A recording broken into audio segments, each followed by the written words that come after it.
My prediction for this game is whichever team wins, that quarterback will be the lead of the MVP conversation. Yeah, I can probably see that unless there's some like weird. We're dangerously really weird, close to the Brady MVP talks starting Very, up. I think the very one close. thing hurting him is that his team is amazing. His team is amazing. He threw 2 picks on prime time, and then in the Falcons game, it was just kind of a throwaway game because it was against the Falcons and no one cared. But he played really good in that first game, and those 2 picks shouldn't be attributed to him too much. And then he threw 5 touchdowns in the next. We're about one strong game away against a great team. He's got a shot at it this year.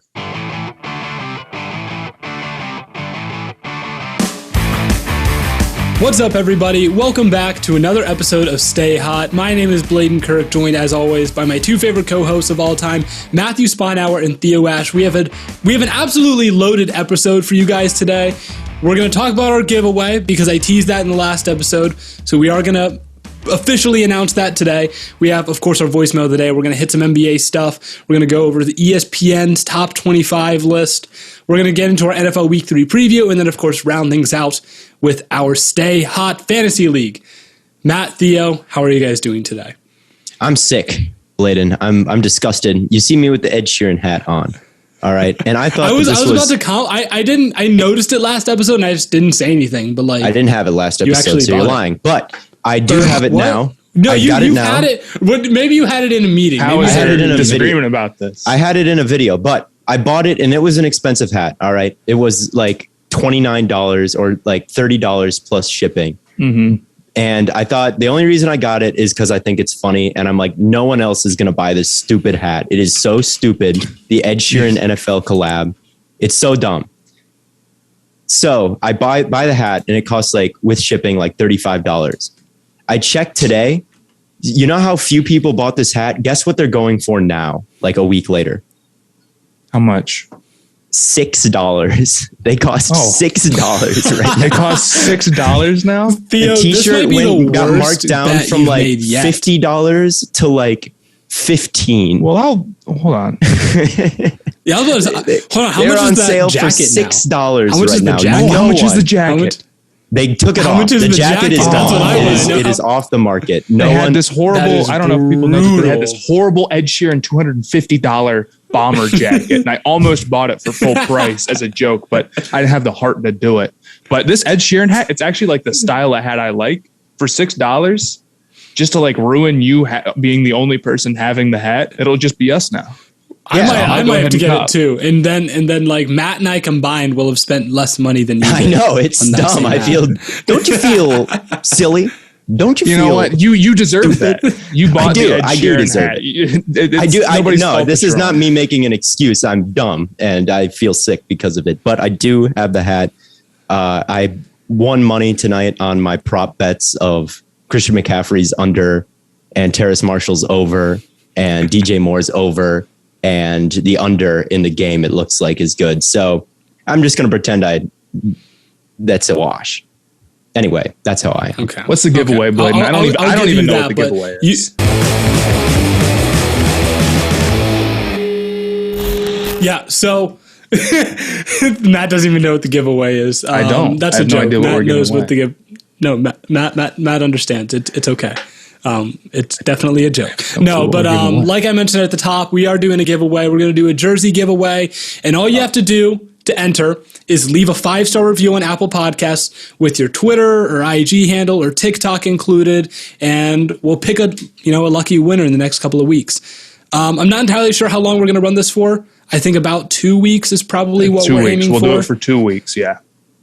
I think 2 weeks is the sweet spot. 1 week doesn't quite seem long enough. 3 weeks or 4 weeks seems way too long. Just a jersey, but it'll be a jersey of their choice, correct? Yes, whatever jersey you want. Yes, yeah, jersey of your choice. You can pick, Josh McCown jersey if you wanted.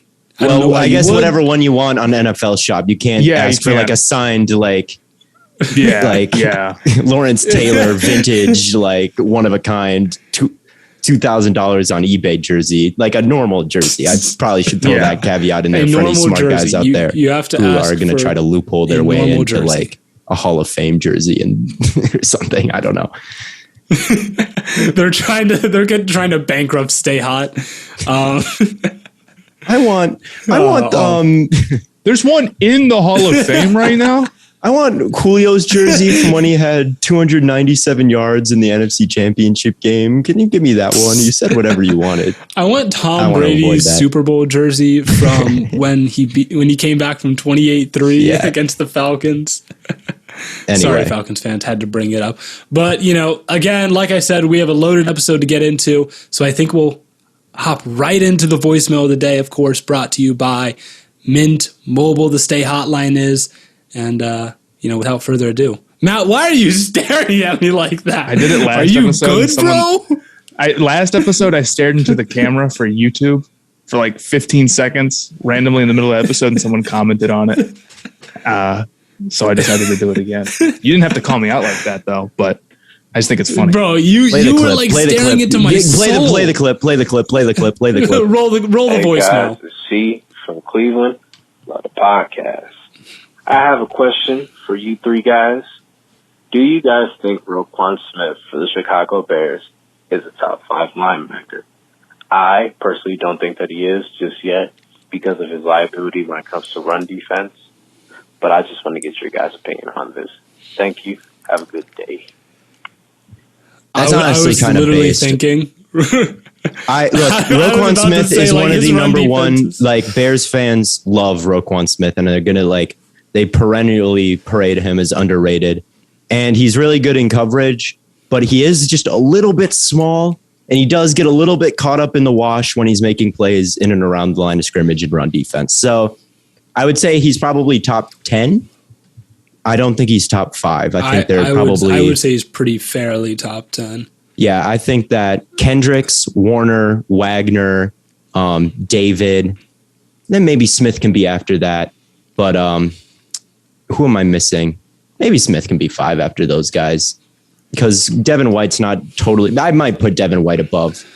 He can't cover. I don't know. I just think he does have a little bit of a weakness in running game that some people might not see. So I'm glad that guy pointed it out, because it is kind of a hidden. He is a little bit small. And I guess it kind of depends on what your defense needs. Yeah, right. Because if your defense is if your defense is really solid on the front four, like if you have a really good interior defensive line and really good edge rushers, he probably doesn't need to be very good up at the line of scrimmage making tackles and stuff. Well, that's the hard part about how many linebackers are there that can stop the run and do well in pass coverage. I think it's probably Kendricks, Warner, and David is good at it. I might put Demario Davis above him because I think he's good at both. He might be 6, though. We can count them on 2 hands, right? Yeah. The number of guys who can. It's so hard. I think he's top 10, but not quite top 5. I might put Demario Davis above him in that group of Davis, Kendricks, Warner, Wagner, and then Davis, and then maybe I would put Roquan Smith after that, which is not shabby at all. I just wouldn't call him top 5 because he's good at guessing gaps, and he's smart, and he's good in coverage. He just when blockers do engage with him, he's just a little bit small. So that's my take. Yeah, that's probably about fair. Like that, maybe top 5, but also it's just like a dicey situation depending on what you think you need defensively. And again, like Matt said, how many linebackers can really do all of those things? Not many. But that was the Stay Hotline, brought to you by our good friends at Mint Mobile. Of course, we've all made the switch to Mint Mobile, and we're all big fans of it. And Mint Mobile offers premium wireless service for just $15 a month. All plans come with unlimited talk and text, along with high-speed data delivered on the nation's largest 5G network. You can use your own phone with any Mint Mobile plan and keep your same number, along with all of your existing contacts. And of course, if you're not 100% satisfied, Mint Mobile has you covered with their 7-day money-back guarantee. Switch to Mint Mobile and get premium wireless service starting at just $15 a month. To get your new wireless plan for just $15 a month and get that plan shipped to your door for free, make sure you head on over to mintmobile.com/stayhot. That's mintmobile.com/stayhot. Again, cut your wireless bill to just $15 a month at mintmobile.com/stayhot. All right. So I think it's about time we preview our game, or not just our games, like our team's games, but also our locks and our favorite games into week 3. So obviously, Matt, the Panthers are playing right now. as we're recording this. Let me talk about this real quick. This game kind of sucks. It sucks ass, dude. First off, we're winning. Like, we're going to win. We're going to be 3-0, and I'm going to get called a bad fan. Are you going to win? They're in the red zone. They're up 17-9. Yeah, they're going to win. Okay, so I either just jinxed us or we're going to win. One of the two. But we don't look good. We look weak. The offense, this is the third week in a row where the offense has not really looked that good. Darnold's been okay. The offensive line stinks still. We just haven't gone up against a team good enough to expose it. The receivers are nice. The defense is nice, but I'm looking at a game where we win, but McCaffrey pulled his hamstring. J.C. Horn probably. This is just me guessing. I think he tore his Achilles. Non-contact injury. It looked really bad. So I didn't see the injury, but he got carted off. Yeah, he got carted off. He was just backpedaling, and of course, that's the starting corner, top 10 pick. Worst possible injury that lingers with you for the rest of your career. So I'm pissed. I'm not happy about this game, and I don't trust this offense at all. And Hubbard, he does not have great contact balance, Theo. No, I'll give you that one. He doesn't. He had the worst. My God, contact Theo called balance this out a while ago. Of anyone I watched in college, and it's rough. He has good vision. He's got decent speed, and like the stuff he does before he hits the line of scrimmage is all good and smart. It's everything afterwards that is a little bit questionable, and he goes down like that. And as much as I wouldn't even say I've put McCaffrey at kind of the bottom of the elite running backs, but he's still clearly in that tier. It's a big drop off between him McCaffrey might be the most valuable running back. He is. And one of the reasons just the way that they use him. And one of the reasons why he's at the bottom of that list for me is he's small, right? He's in the 20th percentile for weight. They gave him tons of touches over these last two games, and and this is really the deal with. I wonder if that was something they should have seen coming with the amount of usage that they gave him. I mean, this is the deal with McCaffrey. He can't stay healthy. We gave him a bag. He can't stay healthy. And he's getting paid till he's 30. And there's some good things about this team. I like the defense, but I'm a lot less excited now that our, J.C. Horn's out. So I'm just frustrated. I was just starting to get at least a little bit excited about the Panthers' future, and then they have this game.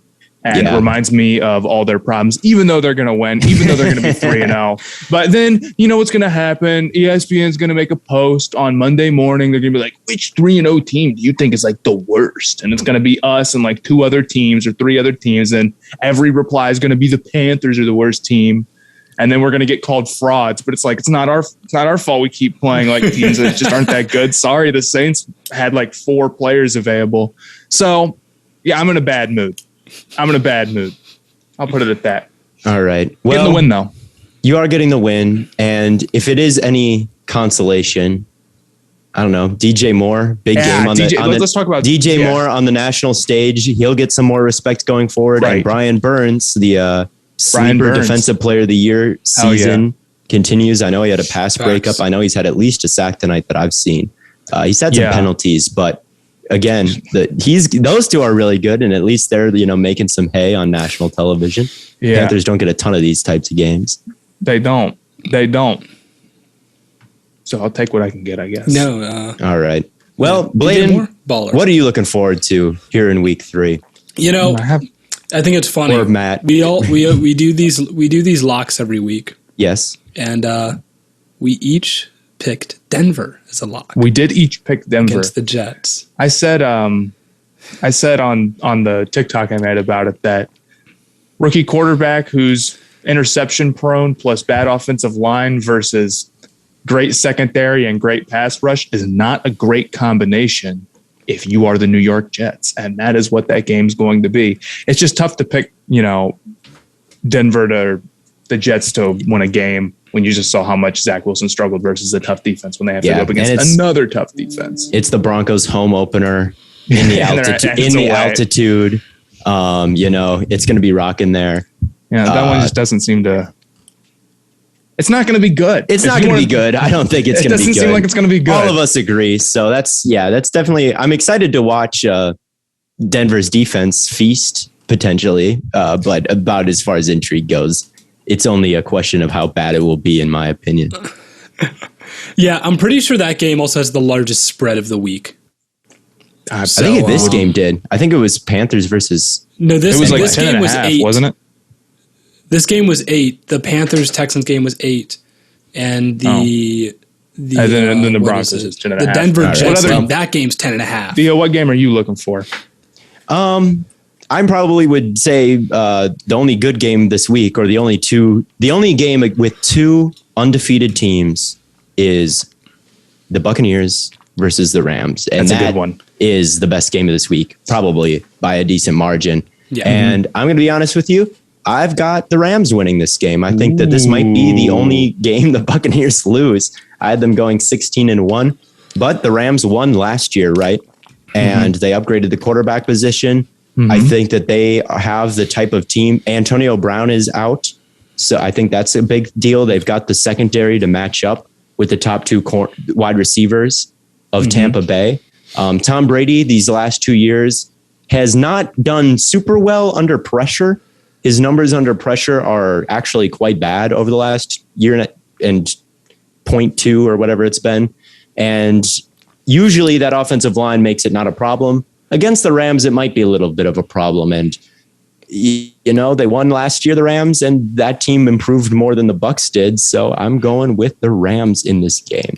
And it should be a good game regardless, though. Obviously, it won't surprise me. I like that one. I like that pick. My prediction for this game is whichever team wins, that quarterback will be the lead of the MVP conversation. Yeah, I can probably see that, unless there's some weird. We're dangerously really close to the Brady MVP talks starting up. I think the one thing hurting him is that his team is amazing. His team is amazing. He threw 2 picks on prime time, and then in the Falcons game, it was just kind of a throwaway game because it was against the Falcons and no one cared. But he played really good in that first game, and those 2 picks shouldn't be attributed to him too much. And then he threw 5 touchdowns in the next. We're about one strong game away against a great team.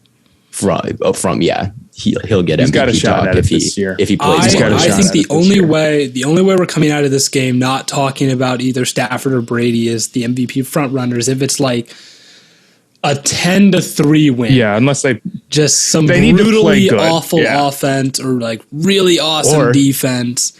In which case, we could be looking at an Aaron Donald MVP conversation. You know who's leading the MVP? Well, Mahomes should be leading the MVP conversation. I mean, what does he have? 2 Theo, amazing. Are we going to talk about this? We can. I know Matt wanted us to talk about this. Mahomes has been I wanted you guys to stop blowing up my phone in the group chat.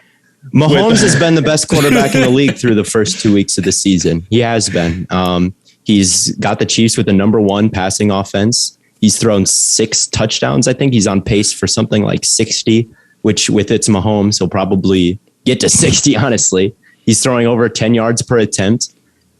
He's the most efficient quarterback in the league right now. Passing offense, most efficient, simultaneously dealing with the worst rushing offense. I get that they're 1-1, but let's say Mahomes has another 3 touchdown game. He'll probably be number 1. And I know it's a boring pick, but he's been the best. And he's the best quarterback and probably the best player in the league. I agree that Mahomes is the best quarterback on the planet. Mm-hmm. I don't disagree with you there. But Mahomes has not played like the best quarterback on the planet to this point. I don't even think anywhere close. Those 6 touchdowns, how many of those are I don't see any of those where it's wow, this was Mahomes created those touchdowns. Brian Pringle took I think it was a slant route, 40 yards or 50 yards to the house. It's been a lot of Travis Kelce over the middle, just creating space with their playmakers.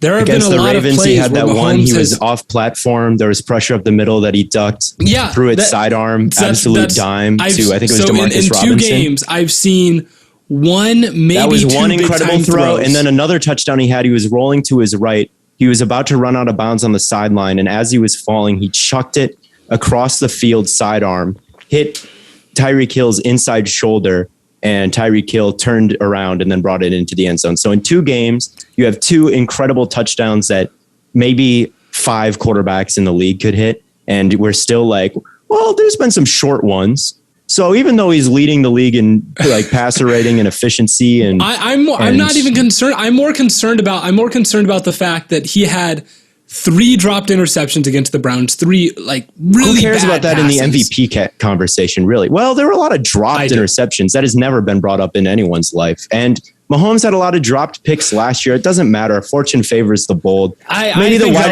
corners probably aren't even expecting the ball to even come to them because Mahomes is like spinning around and like throwing it to the other side of the field while he's not even looking there. Corners probably get surprised that it even is coming their way that fast. So of course they're probably going to drop the ball more. This assertion that PFF has and that you have that he hasn't played anywhere close to the best quarterback in the league, in my opinion, is pretty asinine. Mahomes should be the MVP. And that's really what it comes down to. I feel like that's the missing context here.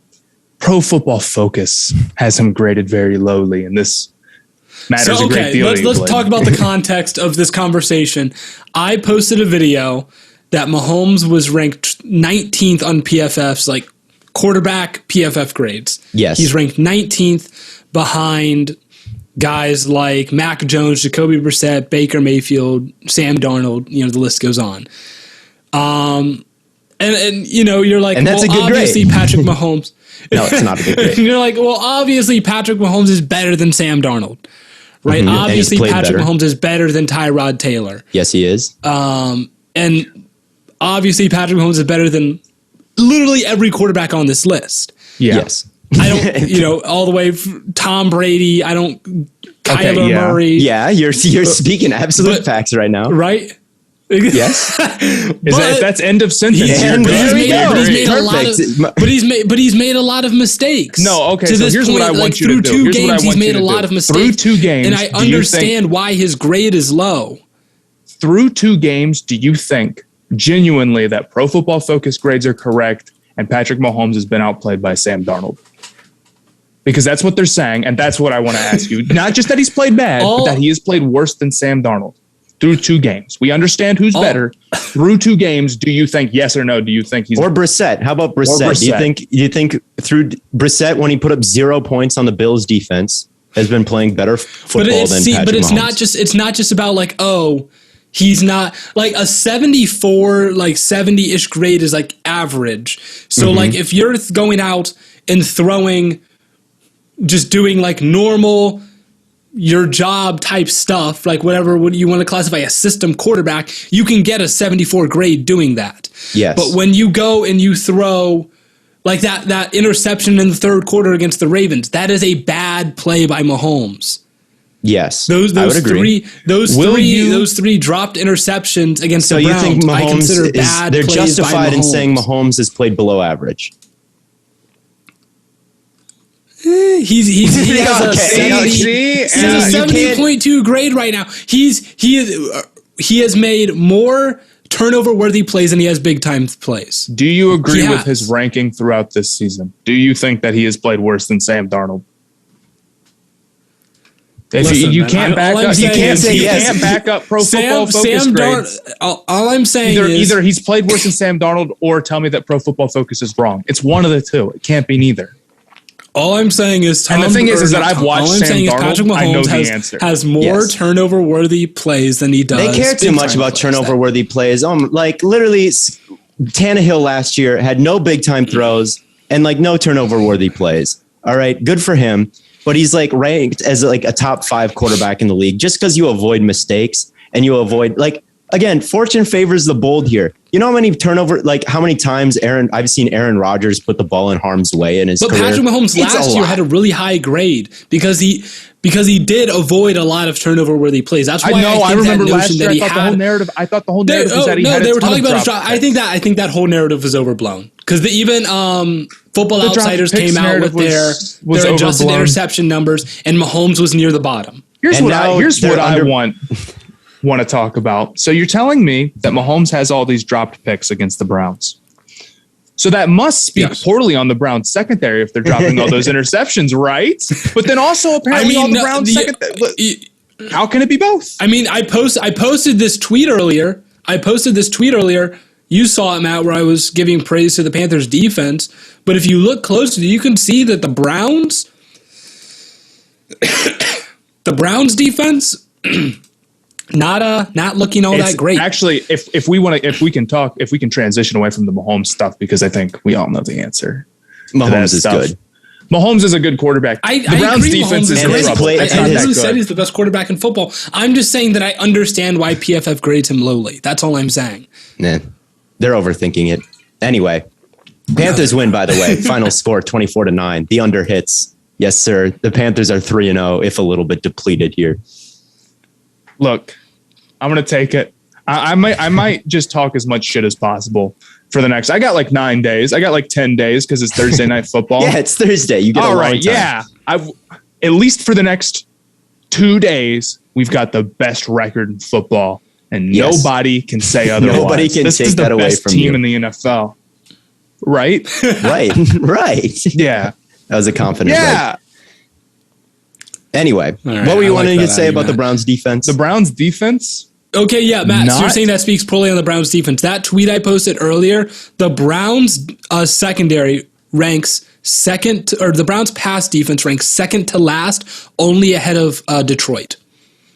It's not good. I haven't watched that much of the Browns this year, admittedly. Why is that? Because I've heard good things about Newsome. I've heard good things about Ward so far this season. They allow too many big plays. They just give up. Why do they allow so many big plays? This is the thing. It's always somehow somebody else's fault on the Browns. I follow them very closely for a long time. Yeah. If it's not the Panthers, I know as much about the Browns as any non-Browns fan. And it can't be that every player on that team is good and somehow the results aren't good. I don't buy it. So what is their problem right now? Is it just the linebackers are that bad? Because I heard that their defense was perfectly complete before the season started. It's mostly the linebackers. But to be totally honest, against the Texans, Myles Garrett got totally shut down. And if Myles Garrett, part of what makes the Browns secondary so good is that Myles Garrett can create a lot of pressure. And if he can create a lot of pressure, you're forcing a lot of bad throws and a lot of early throws. And if that's not happening, then your DBs can only cover for so long. When did he get COVID last year?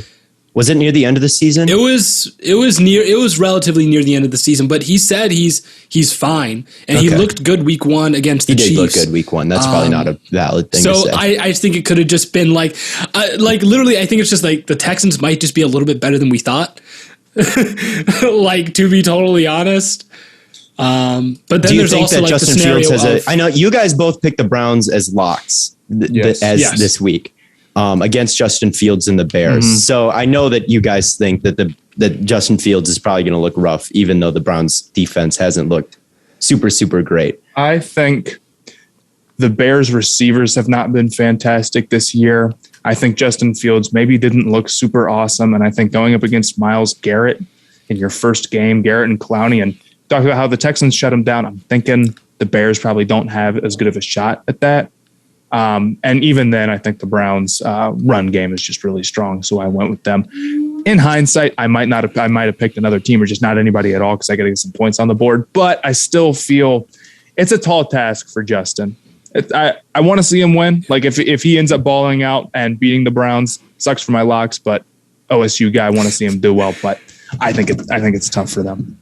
Yeah, I would agree. I'm praying on Fields his downfall this week because he's playing against the Browns. I watched Fields against, who did they play? The Bengals, right? Mm-hmm. And Dalton looked better. He looked more composed. He looked more poised. He was getting through things a little bit quicker. It's a veteran versus a rookie, And Fields had some moments where his pocket presence was a little bit erratic. Yep. He's very loose with the football when he runs it. He holds it very much. He holds it like LaShawn McCoy, like in one hand sometimes. There's some fumble risk there. Here's the thing about... Yeah. Go for it. Here's the thing about LaShawn McCoy holding the football like that. Is it wrong? Yeah. I can tell you that's not the best way to hold the football, but it's so cool. It's worth it. I'll say this, though. There's a reason why he does it. You're faster holding the ball like that. When you're running with the ball tucked into your chest, you run slower. When your arms are free, it makes you faster. People running a track with a football in their hand versus with their hands loosed, the guy with their hands loose is going to run faster. So I understand, he doesn't do it for no reason. The coaches every week are going to be like, protect, but eventually they're going to be like, okay, do whatever you want because you're LaShawn McCoy and you're really good. But I think the reason why he did that is because it just gives you a little bit more of a range of motion. Yeah. It makes you a little bit more of a dangerous runner. Yeah.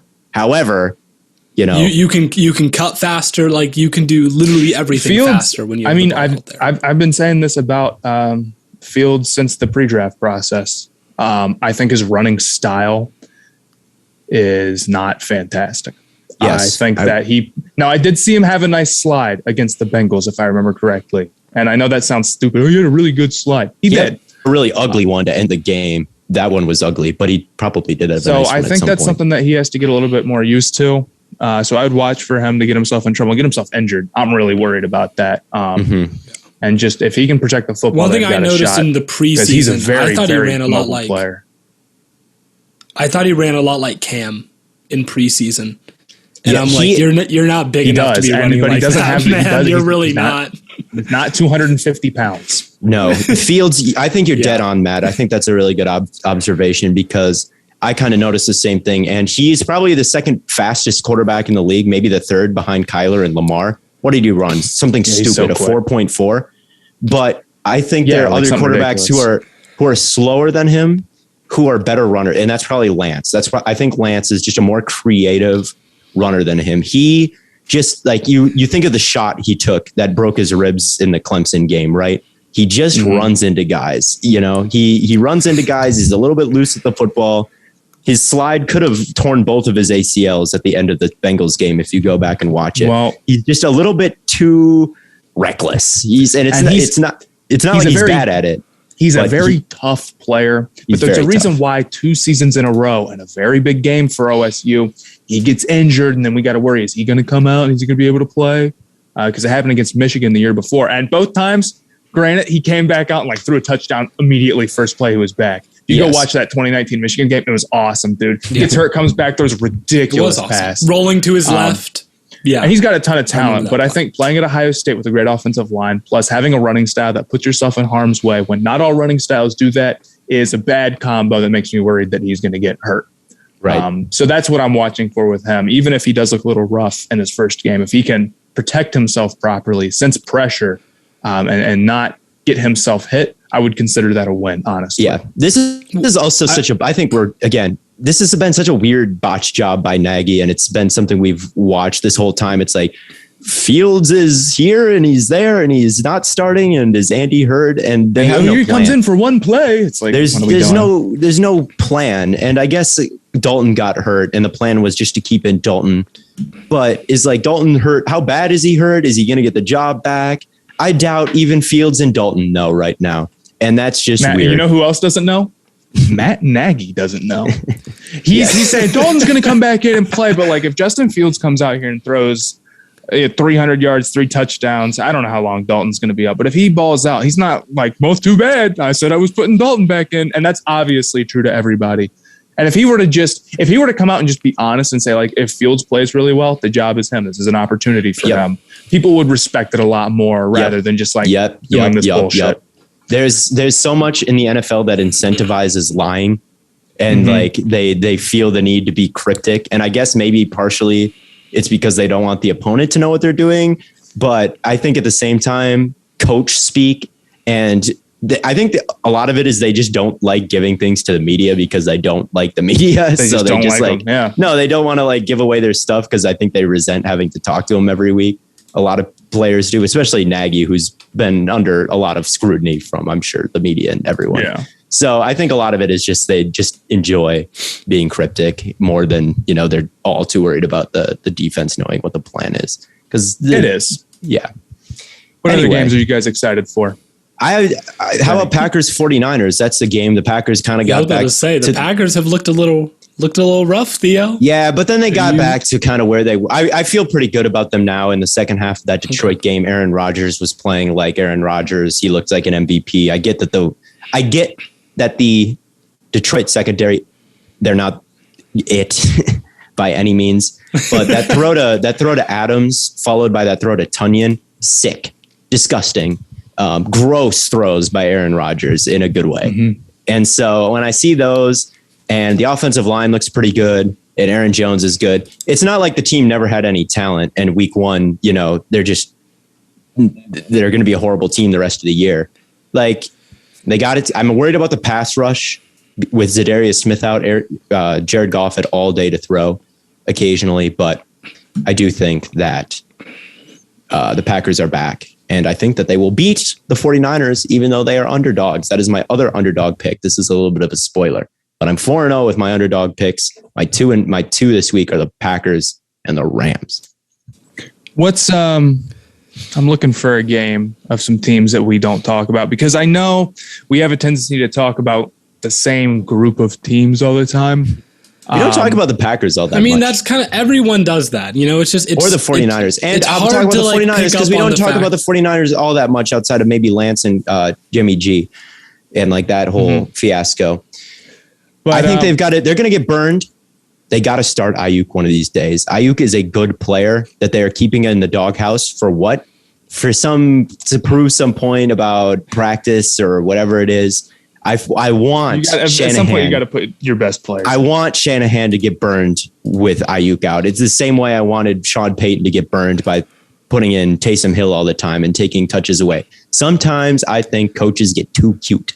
They get too cute and they're like, and especially it's happened with Sean Payton and now maybe Shanahan, where it's like really high level coaches, really good coaches, right? This isn't something that horrible, unproven guys do, but sometimes like guys like this, I think they're just getting a little bit too fancy and a little bit too, I'm going to put in Sherfield and I'm going to put in, not Trey Sherman because they haven't proved it yet. And it's like, sometimes it's not the best move. And I feel like, I hope that it's this week because they're playing the Packers, but I feel like, but Debo's been great.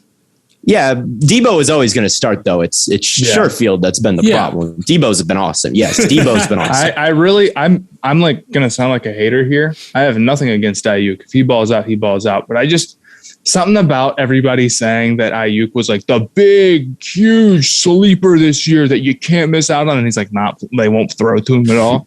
Something about that just is funny to me for fantasy. I don't know. It's been brutal. But that's something that we talked about. Like I always laugh at fantasy. It's not just about downfalls. I think that fantasy football is a weird lens to not always just evaluate football through. If a player is good and if he fits the team, it's like, does the coach like him? Does your quarterback like him? It's like, that's why Cooper Kupp is balling. Stafford just likes to throw to Cooper Kupp. It is a lot about who likes who. One other game I wanted to touch on is Colts-Titans. With a win here, Titans can lock up the AFC South with 2 wins. Pretty much. I think they already did. After 3 weeks, they can. I mean, you're looking at it, you're like, the Texans, they don't have Tyrod. The Colts don't have Wentz. And the Jaguars are bad. So we're sitting, I mean, the Titans have a really good shot. This is a huge game, and the Colts are without Wentz, who sprained both of his ankles. It's already been talked. It's been talked to death. But I didn't see the play.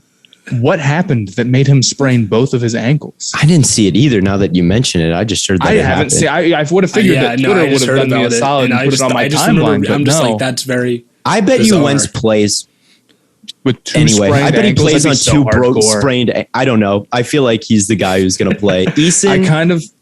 Eason is not. It's going to be Eason like was when Matt hilarious played on a broken foot. Week.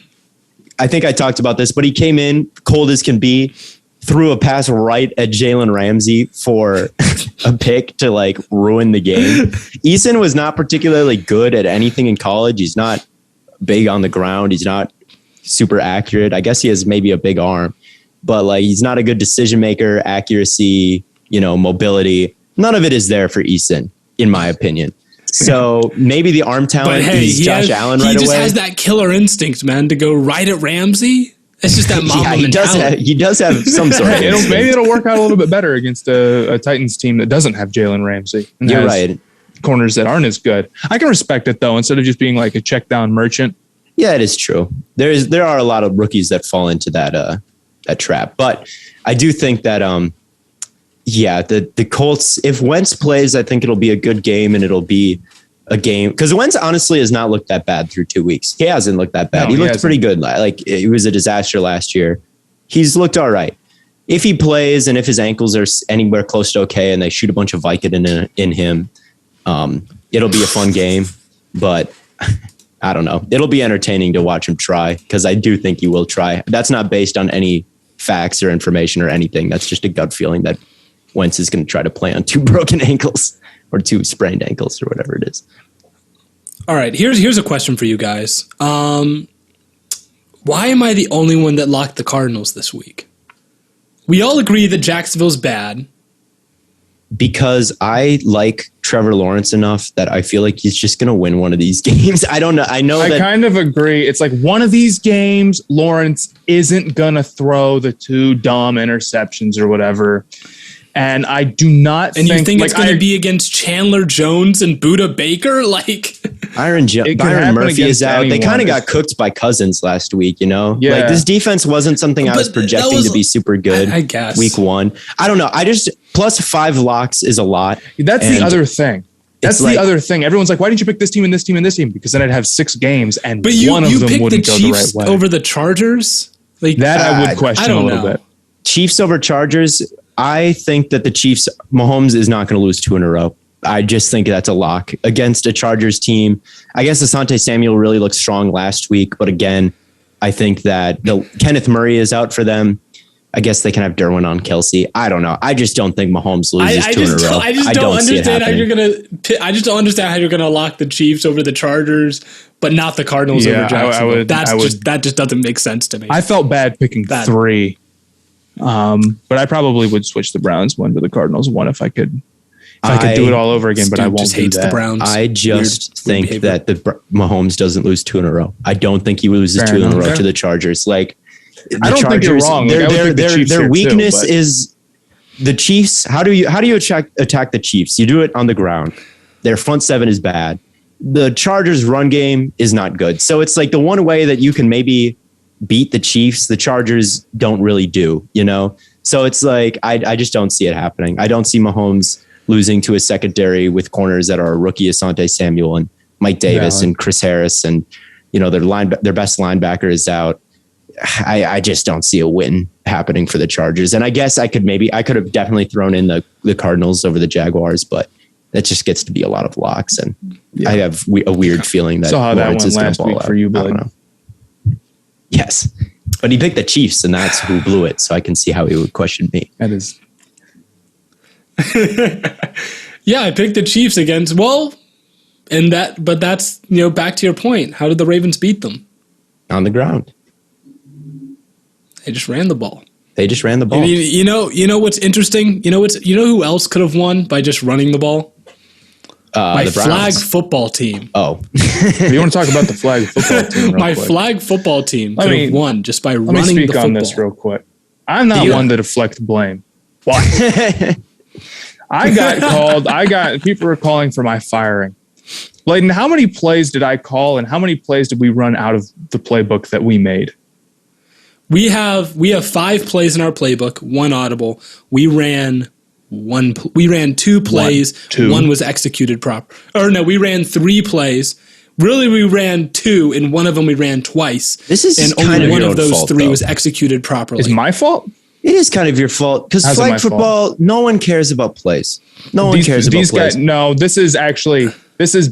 I would agree with you if you were like you're trying too hard to take it like seriously or whatever. But everyone there was like taking it pretty seriously. That's the vibe. I'm not in the locker room. I don't know, but no. If I 100% agree, that was my concern. I was like, if the vibe here is more casual, because like sometimes it's fun to take it seriously, like just for the sake of like sometimes it's fun to do that. Sometimes you don't want to. The vibe was very much taking it seriously. Okay, Blaiden, I'm not wrong about this, right? I trust your vibe. No, you're not wrong. People are pretty serious. They took the loss pretty tough, but I thought the vibe was pretty serious. We lost 12-7. Our defense really, actually, we lost. If we want to make it perfectly clear, we lost on a bullshit penalty. We should have won, but actually, yeah, I got called for an illegal extended hands block. Which is the only, first off, every single, technically, and because I know a Cincinnati campus, it's like you're not allowed to block with your arms extended. And I'm sure that's technically the rules for Miami too. However, that happens every play, and they only called it 1 time on you on a touchdown. Bullshit. No way. That was they called it on the TikTok touchdown for that, and it was like halfway through the game. They just randomly decided to do it. Garbage. Yeah. Well, it was tough. I'm sorry that you. We're going back to the drawing board. The defense is great. We're figuring this thing out.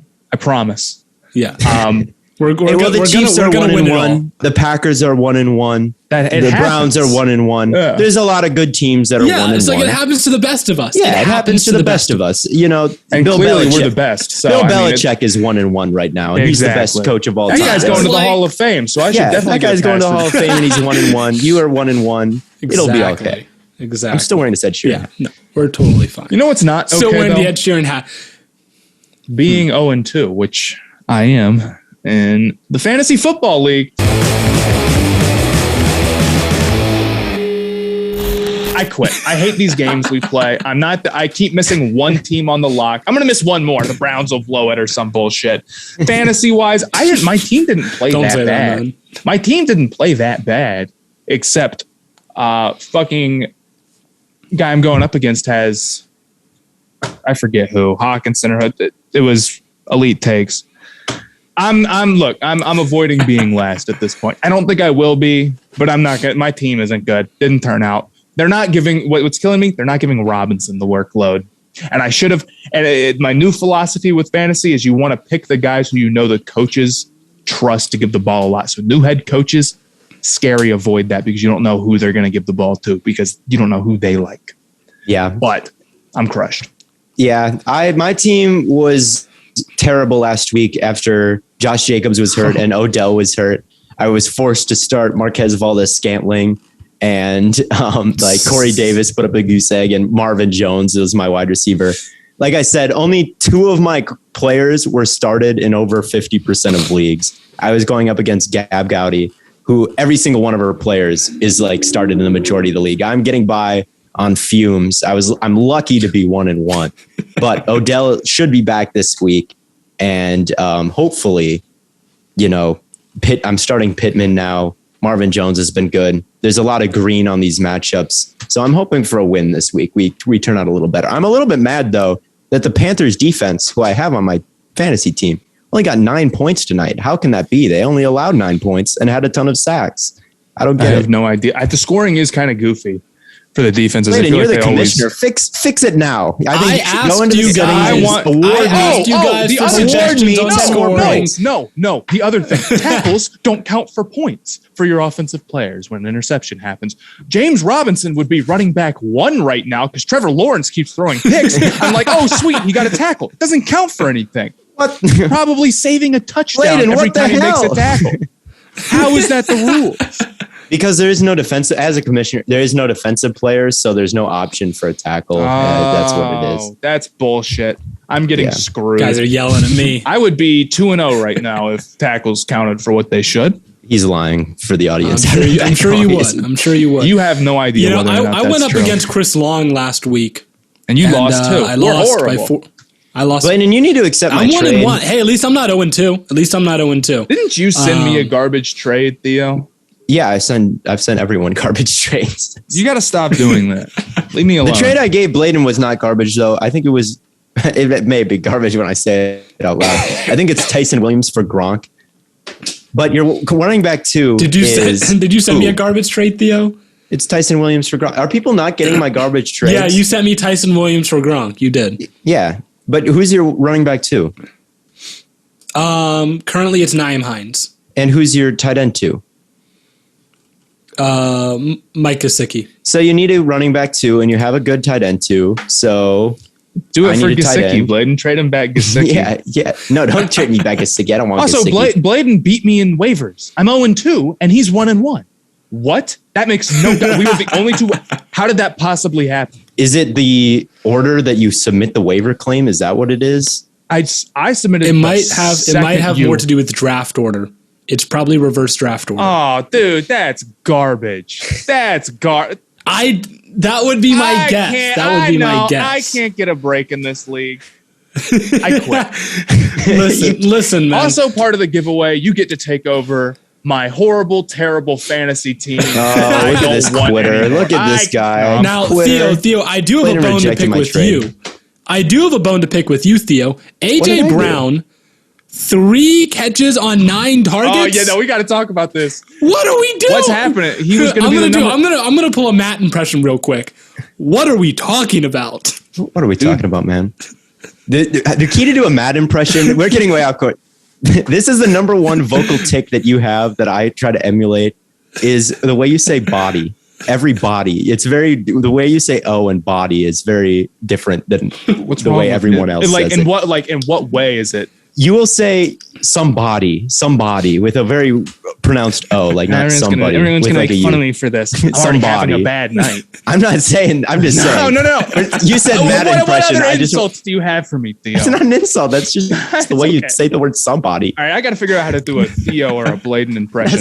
Actually, this is screwed. I don't have any tips for a Blaiden impression. I've known this guy like my whole entire life. You got to laugh a lot. Stu doesn't. Oh yeah, you have to giggle. Okay.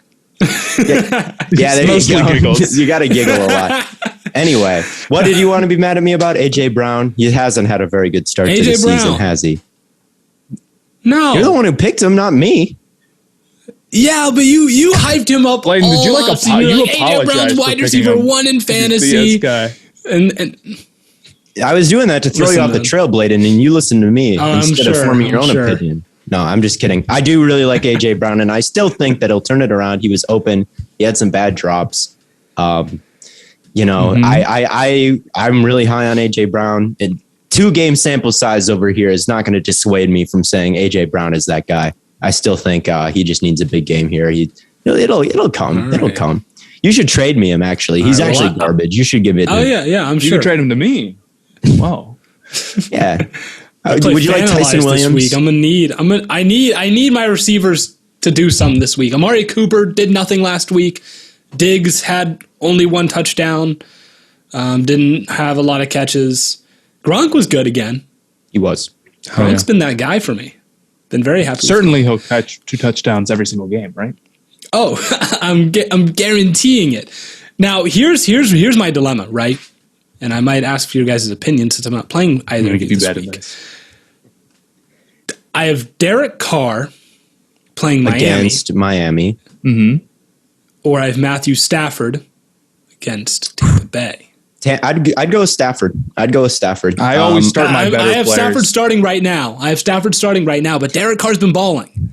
Derek Carr has been balling, but I'm thinking Ruggs and Edwards. He leads the league in passing yards right now. I know he does, but I'm thinking Ruggs versus Byron Jones and Edwards versus Xavier Howard, and I'm thinking the Bucs secondary is not that good. Who's guarding Darren Waller, though? It's not that good. Waller? No one. Darren Waller will probably eat. But the Bucs secondary is not that good. The Bucs secondary is not that good, and their run defense is really good. So what does that do? It forces teams to pass. It makes passing a big part of their game plan. Jared Goff attempted like 40 plus passes when they played. And I'm sure Sean McVay knew that. He was like, I'm not running into this front. That's not going to do me anything. I might as well pass. So I think that McVay is going against the same team. Their run defense is just as good as it was last year. Their pass defense is worse. He's got a better quarterback. Watch Stafford air it out.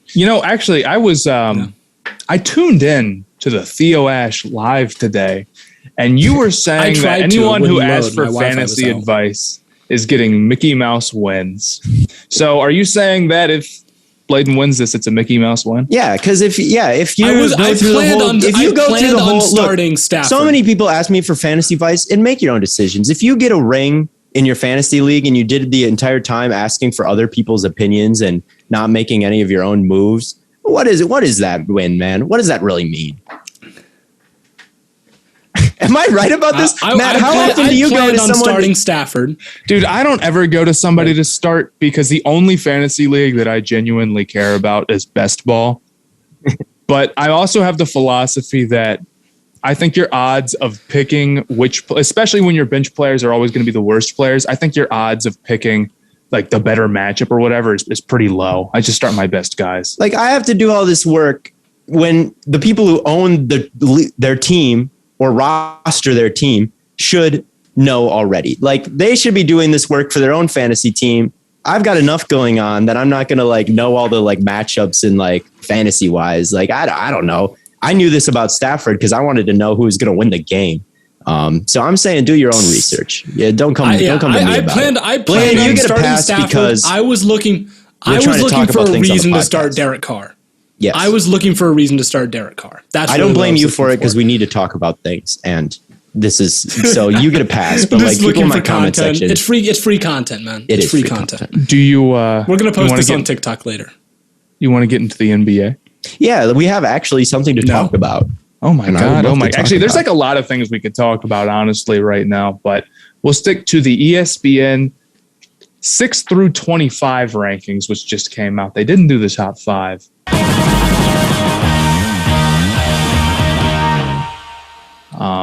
Because they want to be dramatic, I guess. Yeah. But they did release their list of 25 to 6. And there are some players who are maybe not ranked where I would rank them. Now, I will give ESPN a little bit more of a pass than other people. Any human being on the planet could make this list and everyone would hate them. Yes. It's an impossible task. It's impossible. You will never be happy with it. And I think that shows a little bit on some of the rankings. Mm-hmm. For instance, I think the worst one, maybe not the worst one, but one of the ones that I noticed. I know what you're going to say. Bradley Beal. Bradley Beal at 11 is rough. And Bradley Beal is at 11 because he's going to take a bunch of shots on the Wizards. And everyone, you'll see on Twitter, everyone keeps commenting, he's scoring 30 points per game. How could you not have him ranked so-and-so? And Bradley Beal is a great player. Is he better than Jason Tatum? No. Is he better than, who else was he ranked ahead of? Trae Young? No, I don't think so. Bradley Beal is great. Is he better than Kyrie? Probably not. No.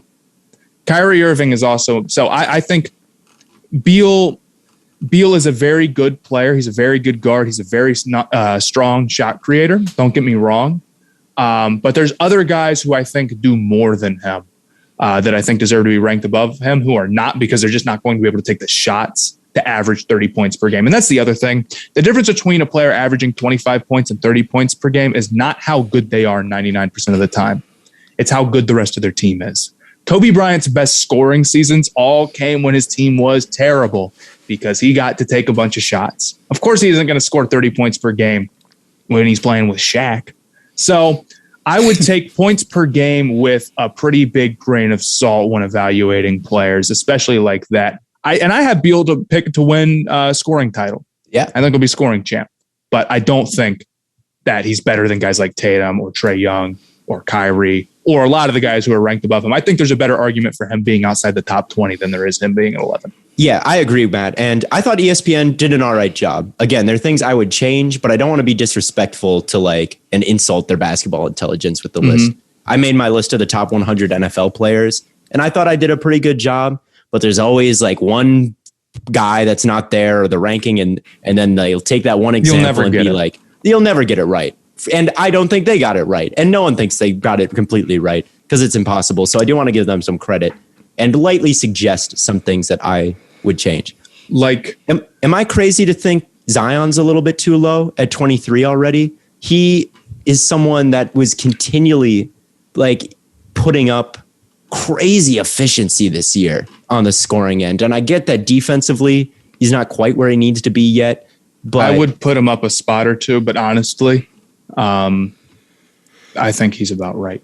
All right. And one other, okay, I can see that. I think that with Zion, he is going to be very great, hopefully. But right now, even taking out injury stuff or playing time stuff, he's very efficient, does a lot. He's dominant inside. Doesn't stretch the floor how you'd want him to. Not a strong defender. I think some of the guys and he's a type of guy you want to build your offense around. And I don't know if he's right now. Obviously, he might become that, and he has the potential to 100%. But I don't know if right now he is good enough for a great team. Yeah, to really be built around him. Yeah, I can see that. That I do ding him a little bit for that. But if you wanted to say that Kyrie, he was top 20, he was sitting there at 20 or not. Couldn't hate you at all. There's maybe a few guys here. There are also some players that I think are getting the finals bonus. And I think Drew Holiday, I hate to say it, but Devin Booker, Chris Paul, and maybe even Middleton, I think they're all just a little bit too high. And if Giannis is number one, maybe he's too. I don't know. He was Giannis at number one. I think is pretty valid. I will agree with you that, and this is what I think happened. Right. If they didn't rate those guys higher, it would be like, well, this guy, Devin Booker, just led a team to the finals. Why isn't he higher? Right, exactly. If we sit down, I am not a Devin Booker hater. I made a video specifically saying that I thought he was going to do great in the playoffs. I really like Devin Booker. However, at 15, that is tough. Devin Booker is not an incredibly high-level playmaker, high-level defender, and he's not amazing from three either. The three is not that big of a part of his game. He's a fantastic shot creator. He is crazy from mid-range. But that type of that player, I don't think that's the 15th best player, especially when he was quietly extremely inconsistent in the playoffs at 15. Yeah. I don't know. Matt, I think as someone whose favorite player in the league right now is Devin Booker, as a Suns fan, I love the guy. If he was here, I would give him a little kiss. I love Devin Booker.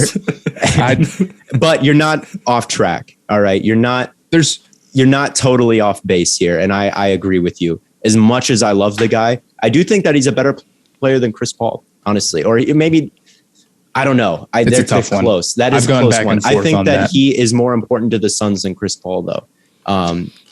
I think, and Chris Paul is above him at 12. I think even Chris Paul is a little bit too high at 12. I think I'd rather have like Tatum ahead of Chris Paul, and maybe he's a little bit too low. Tatum should be 11. Tatum should be right outside there. Jason Tatum, and honestly, Jason Tatum, at any point, at any year, he will break into that top 10 and become a superstar. It's a matter of when, not if. Yeah, because he's a baller. But he didn't make the finals, though. So he didn't make the finals. Another one that I saw, James Harden is not one rank better than Bradley Beal. The gap between those two players is ridiculous. Yeah, and to say that they are that close, I think, is pretty insane. James Harden is he should just be a little bit higher. With Harden, the thing about him is that not only is he one of the best scorers in the league, he's one of the best playmakers in the league. And to be able to do both, when you have the ball in your hand and you can hit any of your teammates, you can set anybody up, and you can score from anywhere on the court, that makes you a headache to guard. Kobe Bryant had a really good interview. Maybe I've brought it up on here before. I feel like I bring it up a lot. I don't think so. I've never where he was talking about Kevin Durant and how he got harder to guard the more stuff he was able to do. Right? If you can go right, if you can go, and this is true for every player, if you can go right and left and pull up from mid-range and so, it just makes you so hard to guard because there's so many things you're asking the defender to watch against. If there's only a few things, it's easier. You saw that happen to Giannis last year, right?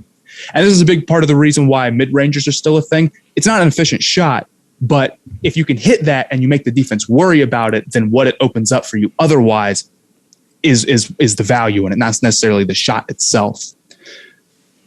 I think, and in that interview, he was just talking really about scoring, I think, but I think that also extends to playmaking. Yeah. When you also have the ability not only to score it yourself, but to pass to anybody, you're asking the defense to do something that's a lot harder. They have to guard more people. They have to watch against more. That stretches them out, makes it harder. And that's part of the reason why I think playmaking is underrated. It's just another thing that your opponent's going to have to watch. That's why Embiid isn't like the best player in the league, right? Because if you can double team him, he's not the best playmaker. He's not always going to be able to set up his guys. That's not to say that it's a huge flaw for him, because obviously he's great. But that's one of his problems. And that's one of the reasons why Trae Young, I think, is underrated at 17 too, right? Trae Young can shoot from 35 feet away from the basket, and he's one of the best passers in the league. He's not super efficient, but he's still brutal. So I guess my look at these rankings is I think they overall, I'm on a tangent, I know. But overall, I think they're underrating how important playmaking is, how important having the best player on your team who's going to have the ball in his hands all the time, being able to play make at a super high level. Not to say that any of these guys can't play make at all. Obviously they can, but there's a gap between a guy like James Harden and Bradley Beal. Yes. And people maybe forget James Harden was the MVP favorite at points this year. Like there were points where he said, I am absolutely the MVP. And he had a valid case, and then he dealt with injuries the rest of the year. But I think there was a big narrative. Can I make a basketball take real quick? Yeah, Can I make a basketball take real quick? I might be a little biased because outside of LeBron James Harden is my favorite basketball player. It's like LeBron, James Harden. Forks up. And go ASU. What? ASU runs the league. Lou Dort and James Harden. But I think James Harden makes a case to be the only problem is going to be Curry. But I think Harden makes a really good case to be the best guard in basketball. Do not disagree with you. Harden has always been a little bit underrated his whole career. And Harden would be much higher on these rankings if he just played for like a team that wasn't as good and he led them super far. But it's hard to get that hype when you're on the Nets with all those guys. The one other player we do have to bring up, I don't want to get hate for not bringing up because he is underrated. Kyrie's sitting here at 20. Yeah. That is too low. It is too low. It is too low. He's too efficient. He's better than Booker. He's better than Beal, who's at 11. That's what I tweeted out today. We're like, what is the argument for Booker being better than Kyrie? And if you want to say availability, I actually don't disagree, but I don't think they're taking that into account on these rankings. Yeah. They're cutting out some guys if they're like hurt now and they won't play. Like Kawhi won't be on the list, but I think Kyrie is just. He's too efficient of a scorer. He does it from more places. His handle is better. He's at least a more skilled finisher. He's not as bad on defense as he's made out to be at all. Maybe a little bit in the regular season, but does he need to be going 100% on defense in the regular season? No, you don't want him to do that. So I think at 20, he's a little underrated for the ridiculous efficient scoring season he just put up. I mean, 50, 40, 90. On 25 points a game is stupid. I mean, there's stupid. Only Hall of Famers have done that. Yeah. So, and the top five in any order will be, I assume, LeBron, Luka, Curry, Giannis, Kawhi. Who am I missing? Jokic. Jokic is number 6. Jokic is 6. He is number 6. So I guess Kawhi will be. Kawhi will be there. Yeah. It'll be LeBron, Luka, Giannis. No, I already forgot. And by Luka, you mean Baker Mayfield, right? Yeah. Baker. Throwback. Yeah. Kawhi, Luka, Giannis, Curry. LeBron. Yeah. And those will be the top Kevin 5. Durant. Yeah. Oh.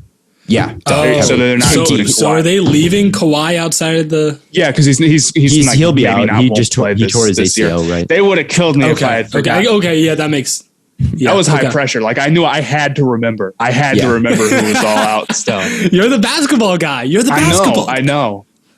Yeah, KD. Yes, KD. Probably he's kind of a big deal. I hear.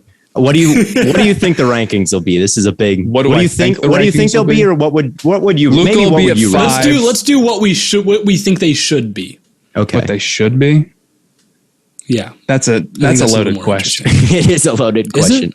I'll start. How about this? At number 1. I don't know. Dude, it's a tough one. Hard. It's a tough one. I probably want Kevin Durant at number 1. That's not a bad pick. It's not a bad pick. There are no bad. Because right now there are 4 guys who all have. It's like you could say LeBron for number 1, and I'd be like, yeah. And I'll make this point. I don't know if I have him at number 1. In fact, I'll just go a little bit recency bias. Giannis does too much on offense and defense. There's no player who can give 100% on offense and defense at his level all the time like he did in the finals. I think that's what really impressed me, is that he would put up 40 points per game and be going 100% as the most valuable defensive player on a team. Ridiculous. Nobody else does that. He anchors a defense and an offense. No other player in the league really does that outside of Embiid. Unless I'm forgetting somebody. Yeah. But so I would have him at 1 just for that ridiculous stamina and value, and he's just so hard to guard. So I would put him at 1. Plus, he just won the finals. Yeah, what did he do in Game 7? 52. Yeah, blocks. It's like he just put up. No one else. I'm gonna get slandered for saying KD at 1. Doing that. KD at 1 is a very. KD at 1 is not a very. I bet he could be number 1. He would be number 1 if he had just won the finals. Yeah. You know, like it would be the consensus opinion. Hold on. Is this like the best players from last year, or is this the best players going into next year? Going into next year. Otherwise, Kawhi would be there. So that might be Okay, so that. Unless they just have one of those top 5 guys. I'll leave it at this. Luka at 5. The rest of the 4 can probably go in just about any order, and I can't really argue against you. Yeah. However, LeBron still has a pretty valid argument for number 1. Yeah. People will sit here and they'll tell you like, oh, well, he's first off, we don't really know how he looks because he was hurt. So we don't really know how he's going to be, how he's aging. We'll see next season. But I think he's still a guy who's putting up 25 a night. He was still playing really great. Don't let anyone convince you otherwise. He was playing great defense last year. And he's still out of those top 4 guys, he's the best passer as well. And I value that a lot. Yeah. So I think there's a valid argument for any of those 4 guys at number 1 still. But I'd probably go with Giannis because you gotta show him some love. Yeah, I would maybe go Luka, Curry, LeBron, KD, Giannis, maybe, but I don't know. That I'm not going to die on this hill. It's really hard. It's hard. I do think that's the correct. Maybe Jokic should be there. I know that we're not going to get into that. Advocate. I'm a big Jokic guy. Jokic should maybe be there, but I don't know. But Jokic, yeah, anyway, great. I do think that those are pretty much all my thoughts. I don't have any problem with however they rank those top 5, unless Luka's number 1. That would be kind of weird. That would be a little concerning. Oh, you know what's funny? I did just call him a 25 points per game guy, and earlier in the episode, I'm like, you can't take points per game into too much of an account. You can't. Like I said, the difference between 25 and 30 is not a ton. It's usually just shots. But you don't put up 25 points per game on a contending team. Luka's number 5 because he's annoying and he forced all the Mavs out of their front office, and the athletic profile of all of this, as I've already been over. That's why he's number 5. We're not going to get because he's annoying. Into that. He's annoying. We're not going to get into all of that. But I think that wraps things up on our end. Again, thank you all for tuning in as always. Again, the giveaway, all you have to do is go to Apple Podcasts, leave us a 5-star review with your Twitter handle, your IG, your TikTok, whatever, and we'll pick the lucky winner over the next couple of weeks. Tons and tons of content coming your way on all platforms. We'll be back on Monday to recap week 3. Hopefully I hit all my locks and Matt and Theo miss all of theirs. Except for the Browns and Broncos because I got one. Yeah. Got one. They're 1-0, Matt. So I need Matt. I need both of you to lose basically just one game. And that's really it. You don't know. You want me to win now. Unfortunately, you want me to win because I need the Browns to win. Oh, shoot. You need the Browns and Denver to win. I have both of your teams. Oh, this is brutal. Yep. This is very, hopefully very Matt and I hit our locks and Theo doesn't hit his. Hopefully the Chiefs lose. And Chiefs hater. Until next time, guys.